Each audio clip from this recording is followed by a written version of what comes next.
Can you hear me? As said, I am Anneli Poska, coming from here, from Tallinn, University of Technology, and my co-author of this talk is Annika Saarto, coming from Finland, University of Turku. And now I will open then the mixed bag of research talks of this afternoon and take you back practically to the beginning of this morning when we heard two talks about climate change and biota, or the plants. And starting from preparing this talk, I stuck to the question which probably most of researchers here have had once or twice in their life. So why Arctic and what it has to do with your home? It is easy to answer for Annika, because everyone here probably knows where Santa Claus lives, so it is easy to guess. Estonia is a little bit more complicated. We got already nice explanations this morning. When I was thinking about that, actually, two words popped in my mind: environment and change. That's probably not understandable for everyone, but coming from my profession as paleoecologist, it makes sense. So the landscapes we observe and the climates we observe right now in Arctic, northern Scandinavia, or in Svalbard, for example, this is something what Estonia experienced a long time ago, around 14,000 years ago, after the end of last glaciation. We had probably exactly the same plants and most probably also lots of the same animals going around. Now, just to refresh your memory, this is a long time perspective of kind of geological world. And as you see, we are actually living in a very exceptional period of warmth, when often we hear from journalists talking about greenhouse and greenhouse effects and so on. Actually, Quaternary era in geology is ice house. So we have these long periods of rather cold climates and then rather short periods of warm climates. And right now, at the end there, we are hitting one of these. And what it does for ecosystem, it forces it to move. It is like a running marathon in principle, because anytime it gets really warm, all the cold-tolerant species have to find their niche somewhere else. And sometimes it can happen like thousands of kilometers away. And these repeated cycles here have actually lost lots of species because of that they couldn't run anymore, or they didn't reach their habitat enough quickly. Now, other thing what probably everyone has heard in this room is this hockey stick model, what we experience now. Our present climate change looks something like that. We had quite a long cooling from middle Holocene optimum, or the kind of warmest time latest, and then sharp rise. But actually the same thing happened, or has happened many times before, when the climate, the natural climate, shifts from glacial time to interglacial time. And currently, actually the last theories say that this other picture, this could represent 50 years of time where suddenly the temperature rose for 5 degrees. So really quickly and really much. And now I want to bring you into two studies we have been doing lately, very different ones. And the very first one is coming from northern Finland, up there, around the B. And there is a Turku University's research station, Arctic research, subarctic research station called Kevo. And in this station, the kind of very important part is that the ongoing monitoring has been done there since 60s, 70s. So we have data at very different objects of organisms and nature, which we can put together and find the way how they are related to each other. And the picture here is one of our trips to the northern Finland. I think it is last year, probably. And what we are doing there, in my group, is we are observing the pollen deposition in this environment, and specifically looking at the mountain birch distribution and the mountain birch pollen production. Annika is also a specialist of pollen, but in a totally different field as aerobiologist, and also the Kevo station of aerobiological research is one of the longest going in Finland. So to convince you once more that the climate is really changing and changing rapidly, this is the outcome of our climate kind of takeoff from Kevo station, meteorological station, and we have looked at the spring, summer, kind of all seasons climates, and then some general trends like really cold spells happening, the heat accumulation for summer, mean annual temperature and precipitations, and you can obviously see that all these curves turn upwards. Most easy probably to understand what happens is to look at this MAT, stands for mean annual temperature. And according to our results at Kevo, every 10 years, the temperature has been rising for ½ degree during these last 40 years. So every 10 years, we get ½ degree more in mean annual temperature, which means that there is really a quick change going on right now. How it affects the biota. And we were especially interested in something very simple. So we are looking at the interactions between mountain birch and its two major herbivorous predators. So it is a reindeer and geometrid moth there. And we were using pollen to monitor the changes because observations of actual kind of calculating the biomass or area of growth are not available for so long time perspective. And what we found was that actually the birch seems to be diminishing or feeling less happy in these warmer climates. At the same time, the moths are definitely doing much better.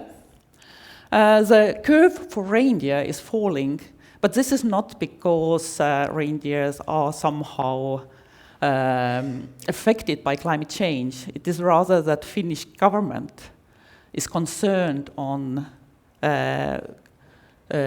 holding the balance in ecosystem, and they are constantly lowering the amount of the reindeers allowed to have for samis to keep the balance in ecosystem and not to tip it over. So, as a result, altogether, I tried to put it into a nice and round figure and not to bother you with huge tables.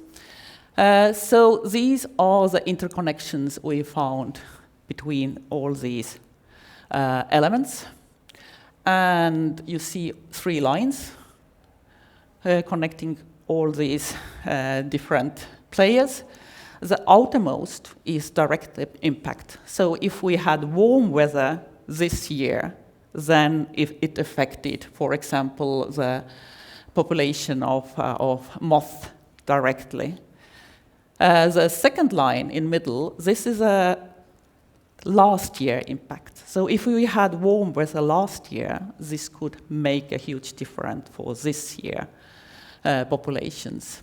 And the kind of innermost line is for that to show that actually there are even more lagged interactions. So you can have 3, 4, 5, or maybe 10 years lag between the impact and reaction. So the biological world is really tightly put together. And currently, what we can conclude from this study is actually that if it goes on, and we know already that besides the autumnal moth, which was a long-term only big predator for birch in this area, now there is another moth species moving in and having also outbreak densities. So lots of birch can be suffering more and more from that. And that means that in some point in time, we can lose this community as it is right now. Unfortunately, I don't have any clue how much I have been talking because the timer is not on. But I will continue and hope that there is time. So that was just one place, what I was showing where we are monitoring the pollen, but actually there are quite a few more. We have a transect crossing the northern Finland and northern Norway from boreal forests up to the open tundra there. And then thanks to Lauri and Vivika here, we have also trap results from Svalbard, from Petuniabukten. And these nice pies here represent the proportion of tree pollen versus herb pollen we can see from these traps. And you can see this is a Svalbard.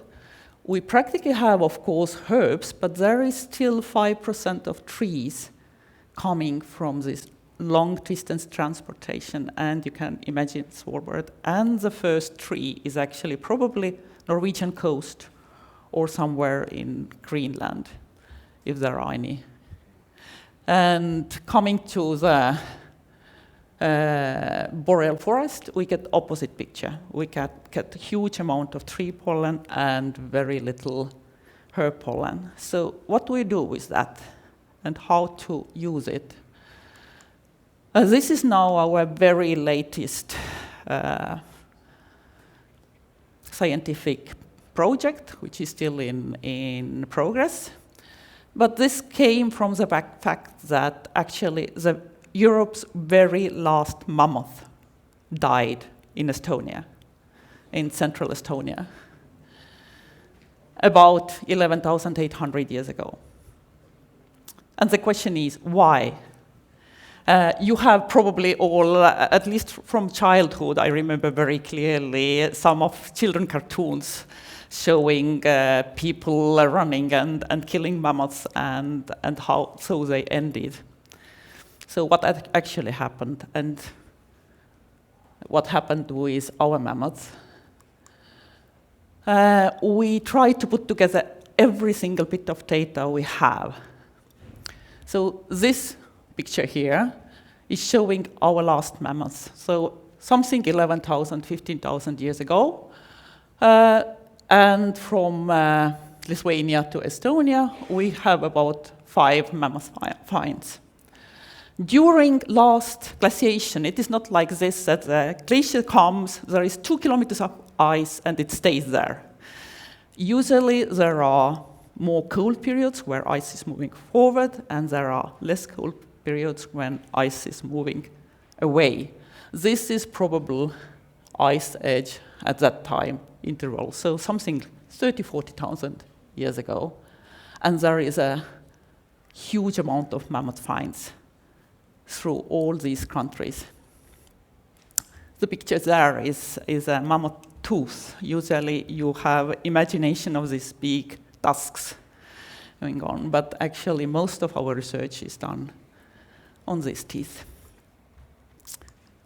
And the results are like this.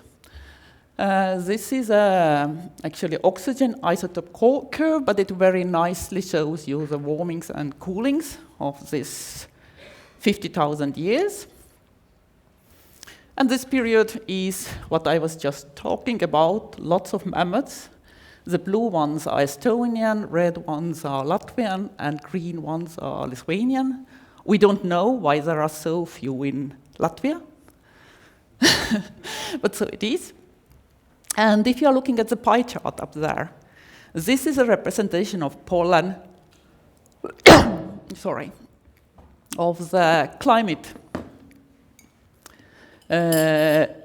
or the vegetation, sorry, which was there.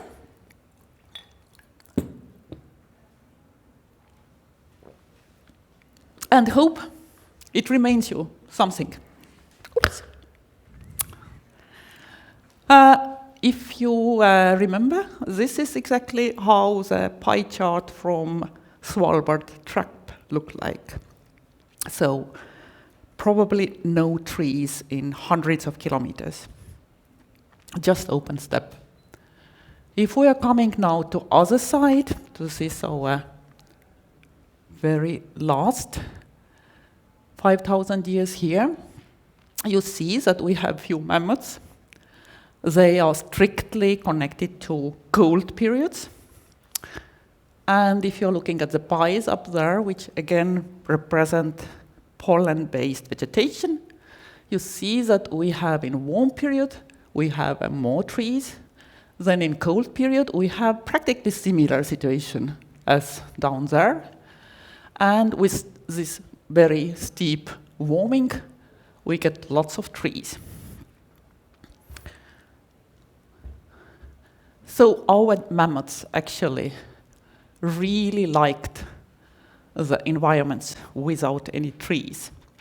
And this is again kind of contradictory to some of previous research when some of the Russian mammoths were found intact and their stomach was full of pine branches. And it was then reasoned that obviously this was their favorite food. According to this was their absolutely least favorite food, which probably killed them at the end. When looking up there, we have other proof of that, because nitrogen level, which goes the x-axis, the yellow dots there are nitrogen signature of mammoths from here, and the green dots are the last mammoth signature. And you see the nitrogen depletion, which means obviously less nutritious food and more difficult to survive. I put also here the first known settlement of Estonia, and this is actually around 800 years younger than our last mammoth. So at least on our present knowledge, we rather believe that they died out because their diet was not enough nutritious, rather than people thought that they are very nutritious. So, thank you.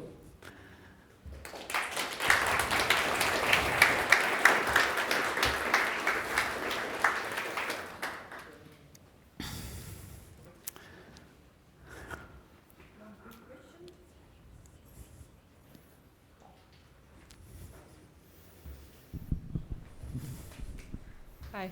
I was wondering, how do you connect the reindeer population in that graph where you had when you said that it's more human involved, so you can't really connect it so well with the that was actually, that's obvious from also, oh, sorry, it was gone. That was also obvious from graph that it didn't have any connection to birch. It had slight connection to moth, and that's because if you have a strong moth attack, and it eats up the foliage. That means that the grazing for the reindeer is poor, and that means that even if you have limit allowed for reindeers to have, you can't have them in this region because there is not enough fodder, and it is naturally reduced by farmers, of course, but then you can see this reduction